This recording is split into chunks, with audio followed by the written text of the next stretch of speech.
नमस्कार, मैं हूं पवन त्यागी। पश्चिम बंगाल को लेकर बड़ी खबर आ रही है और खबर यह है कि पश्चिम बंगाल के जो राज्यपाल हैं वो दिल्ली पहुंचे हैं और दिल्ली पहुंचकर गृह मंत्री अमित शाह से उन्होंने मुलाकात की है।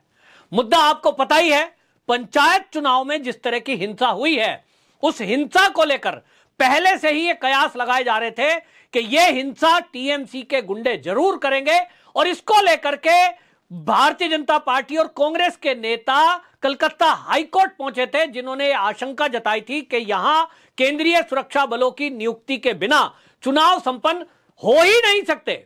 चुनाव निष्पक्ष हो जाएं ये तभी होगा जब केंद्रीय सुरक्षा बल बड़ी संख्या में लगाए जाएं और हर बूथ पर लगाए जाएं।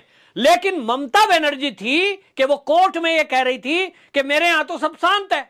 लगभग 1,500 बूथों को सेंसिटिव बताया गया और वो 1,500 बताकर फिर बाद में लगभग 5,000 बूथों पर यह नियुक्ति की गई सेंट्रल फोर्सों की।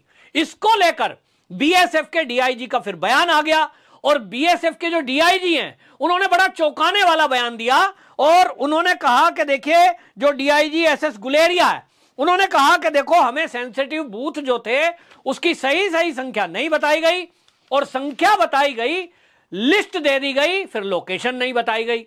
मंशा बिल्कुल साफ दिखाई दे रही थी कि वो चाहती नहीं थी ममता बनर्जी कि सेंट्रल फोर्सों की नियुक्ति उन बूथों पर हो जाए जिनको संवेदनशील कहा गया है।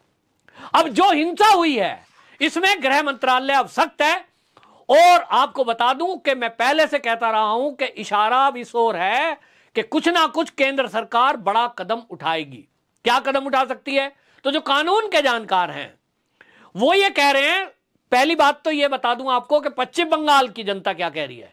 उनका कहना तो यह है कि पश्चिम बंगाल में सबसे पहले तत्काल राष्ट्रपति शासन लगे, उसके बाद केंद्रीय फोर्स यहां उतारी जाए, क्योंकि जो टीएमसी है इनके जो गुंडे हैं वो बड़े पैमाने पर हिंसा कर सकते हैं उस स्थिति में कि जब यहां राष्ट्रपति शासन लगाया जाएगा। क्योंकि ममता बनर्जी उनको समय समय पर उकसाती है। जब एक राज्य की मुख्यमंत्री, पार्टी की मुखिया जब खुद ही उकसा रही है तो सोचिए कार्यकर्ता क्या करेंगे। अगर यहां के बारे में सोचा तो, अगर यहां के टुकड़े करने की सोची तो भाई टुकड़े कौन कर रहा है? देश की रक्षा सुरक्षा पहले है। लोग कहते हैं देखिए इतनी हिंसा हो रही है, इतने बीजेपी के कार्यकर्ता मारे गए, 29 के करीब लोगों की मौत हो गई, अभी इसी पंचायत चुनाव में 200 से अधिक घायल हो गए और हर चुनाव में हो रहा है। और ये चुनाव की बात नहीं है, चुनाव में तो कवरेज करने के लिए जो पत्रकार पहुंचे थे उनके ऊपर भी हमला कर दिया। तो चुनाव था, पत्रकार नजर रखे थे, ये तो खबर आ गई, लेकिन वहां तो रोज हिंसा होती है। भारतीय जनता पार्टी के नेताओं का कहना है कि पश्चिम बंगाल माने हिंसा का प्रदेश, पश्चिम बंगाल माने तस्करी, पश्चिम बंगाल माने घुसपैठ, और ये रोज हो रहा है। और इसको कराने में टीएमसी के कार्यकर्ता पुलिस के साथ मिलकर के सारा खेल कर रहे हैं। पुलिस से सवाल पूछो तो उठा के जेल में डाल देंगे, आपके ऊपर एफआईआर हो जाएगी। पश्चिम बंगाल के लोगों की हालत यह है कि यदि कोई अपना संदेश ट्वीट कर दे, कोई व्हाट्सएप शेयर कर दे वीडियो, उसको पुलिस पकड़ कर ले जाती है। आप जो है नफरत फैला रहे हो। अरे भाई, नफरत नहीं फैला रहे हैं, जनता सवाल पूछ रही है कि पुलिस ने किया क्या, पुलिस कर क्या रही है। हिंसा करने वालों की हिम्मत देख लीजिए कि सरेआम बम चला रहे हैं। गोली तो बहुत सुनी है, लेकिन क्या आज के भारत में आपने किसी अन्य राज्य में सुना है? चुनाव तो सब जगह होते हैं। अभी हाल ही में गुजरात में हुए हैं, पंजाब में हुए हैं, हिमाचल में हुए हैं और सबसे बड़ा प्रदेश उत्तर प्रदेश में चुनाव हो गए, पंचायत चुनाव भी हो गए, नगर निगम के चुनाव भी हो गए। कहीं से हिंसा की खबर आई? नहीं आई। केवल और केवल पश्चिम बंगाल ऐसा क्यों है कि वहां बम चलाए जाते हैं, कार्यकर्ता मारे जाते हैं, यहां तक कि पुलिस के ऊपर हमला होता है। पंचायत चुनाव में डीएसपी के ऊपर बम मार दिया और जो कांग्रेस के कार्यकर्ता हैं उनकी हत्या हुई। अधीर रंजन चौधरी लगातार इस आवाज को उठाते रहे।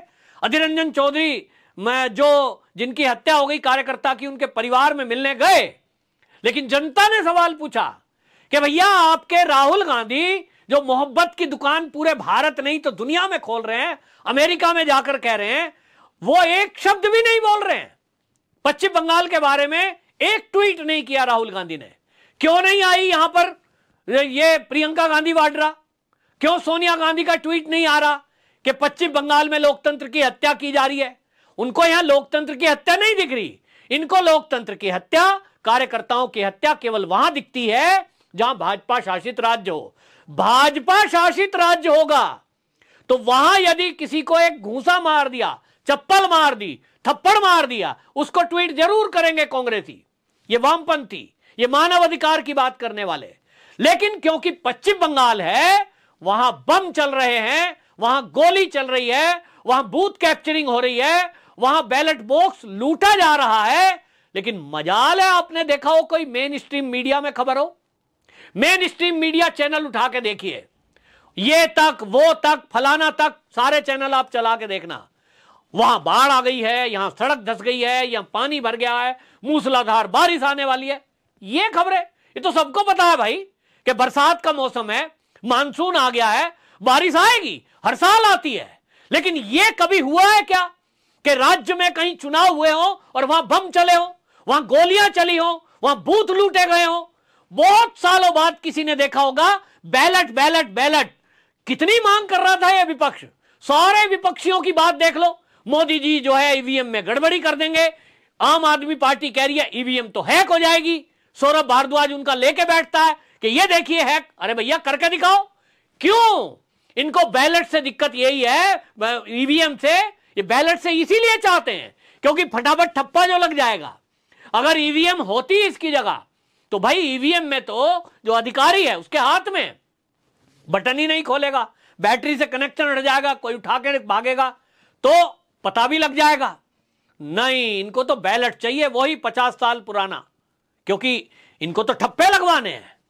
अब ये ठप्पे लगाने वाला प्रदेश, ताज्जुब यह है कि वामपंथी चुप, कांग्रेसी चुप, आम आदमी पार्टी चुप, सारे मानवाधिकार संगठन चुप। वहां महिलाओं की पिटाई नहीं हुई, वहां गोलियों से नहीं मारा गया, वहां बम नहीं चल रहे हैं, और पुलिस क्या कर रही है? आप सोचिए, पुलिस की चलती तो आज तक चैनल ने स्टिंग किया कि 500 रुपए में वहां बम मिल रहा है, 1000 रुपए में बड़ा बम मिल रहा है, कट्टे, तमंचे, गोली। जब आज तक का पत्रकार पहुंच सकता है तो सरकार क्यों नहीं पहुंच सकती? सरकार की पुलिस क्यों नहीं खोज सकती?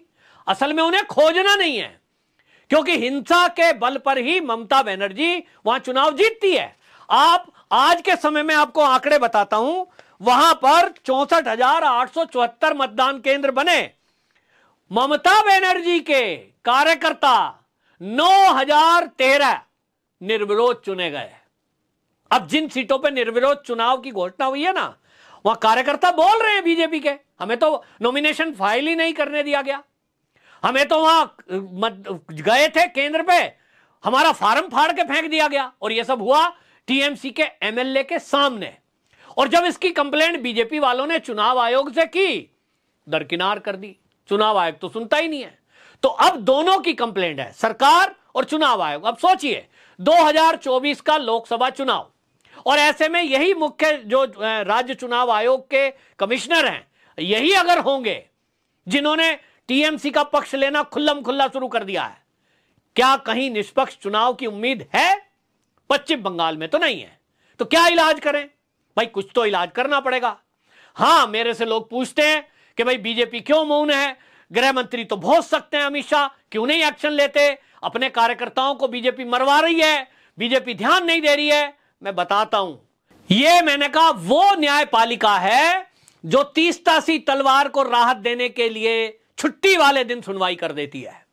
इससे आप यह उम्मीद कर रहे हैं कि अगर भारतीय जनता पार्टी वहां राष्ट्रपति शासन की घोषणा करेगी, गृह मंत्री अमित शाह, कि भैया बहुत हिंसा हो गई, बहुत कंप्लेंट है और हम राष्ट्रपति शासन की घोषणा करते हैं, क्या होगा? तत्काल पश्चिम बंगाल की सरकार सीधा सुप्रीम कोर्ट पहुंचेगी। और फिर आप देखेंगे ये सारा विपक्षी दल 14-15 जो भी हैं, ये सारे सड़कों पे आएंगे, सब सुप्रीम कोर्ट में चिल्लाएंगे, बड़े बड़े वकील खड़े हो जाएंगे, लोकतंत्र की मोदी जी ने हत्या कर दी, ये देखिए चुनी हुई सरकार गिरा दी। और फिर सुप्रीम कोर्ट क्या करेगा? आपको ये उम्मीद है कि सुप्रीम कोर्ट कहेगा ममता बनर्जी के राज्य में क्योंकि हिंसा बहुत हुई है, हमको जो सबूत मिले हैं, आपको उम्मीद लग रही है? मुझे नहीं पता सुप्रीम कोर्ट का रुख क्या होगा, लेकिन जनता यह कह रही है कि भाई हमें उम्मीद नहीं है। जिस तरह का सुप्रीम कोर्ट का रवैया केंद्र के प्रति कई मामलों में देखा गया है, अनुभव पिछला यह कह रहा है कि अनुभव अच्छा नहीं है। केंद्र सरकार के हर फैसले में सुप्रीम कोर्ट में लाया जाना, फिर उसको लटकाया जाना, फिर उसको भटकाया जाना, फिर उसको अटकाया जाना, यह चल रहा है। तो फिर केंद्र सरकार भी सोच रही है कि हम क्या कृषि बिल की तरह, सीए की तरह, बाकी आंदोलनों की तरह और बाकी फैसलों की तरह इसको लटका भटका और अटके में रखें, या फिर काम करें?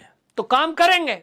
धारा 370 जैसे करी थी, वहां महबूबा मुफ्ती तो यही कह रही थी, तिरंगा उठाने वाला कोई नहीं बचेगा अगर यहां धारा 370 हट गई, यूटी बन गया लद्दाख।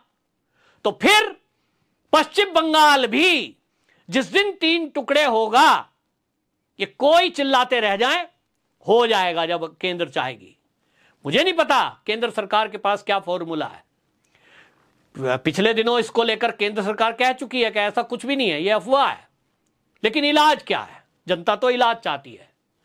राष्ट्रपति शासन लगे, या ममता बनर्जी को हटाकर वहां जेल में डाला जाए, केंद्रीय बलों की नियुक्ति की जाए, या फिर पश्चिम बंगाल के 3 पार्ट किए जाएं, यूटी बना दिया जाए, वहां पर उपराज्यपाल राज्यपाल बिठा दिया जाए और फिर सफाई शुरू हो। यह बड़ा जरूरी है, क्योंकि ममता बनर्जी के शासनकाल में पुलिस में और प्रशासन में बड़ी संख्या में टीएमसी के कार्यकर्ताओं को नौकरियों पर रख दिया गया है। और वो कार्यकर्ता जब भी मौका पड़ता है, वो तो कार्यकर्ता हैं, उसी तरह बिहेव करते हैं। और इसीलिए पुलिस या प्रशासन उससे यह उम्मीद करना कि वो कहीं निष्पक्ष चुनाव करा पाएगी, वो कहीं जो है सच्ची गवाही दे पाएगी, इसकी उम्मीद कतई नहीं है। यह क्लीनिंग करनी पड़ेगी। यही प्रॉब्लम कश्मीर में आ रही है कि धारा 370 हट गई, लेकिन उसके बावजूद वहां पर टारगेट किलिंग बंद नहीं हुई। वहां पर अभी भी जो विस्थापित थे वो वापसी नहीं जा पा रहे हैं, क्योंकि अभी भी वो माहौल नहीं है कि सिस्टम में वो लोग घुसे हुए हैं। यही पश्चिम बंगाल में है, तो टाइम लगेगा। और इस टाइम के लिए केंद्र सरकार को एक्शन अभी से करना पड़ेगा, वरना 2024 के लोकसभा चुनाव की तो उम्मीद ही ना करे भाजपा कि वो निष्पक्ष हो पाएंगे। और इसीलिए पश्चिम बंगाल के लोगों की मांग है कि यहां केंद्र के हवाले किया जाए, केंद्रीय सुरक्षा बलों के हवाले किया जाए। उनकी नियुक्ति जहां जहां थी केंद्रीय सुरक्षा बलों की, केवल उन्हीं बूथों को लूटने से बचाया जा चुका है। बाकी जगह सब टीएमसी के कार्यकर्ताओं का कब्जा रहा।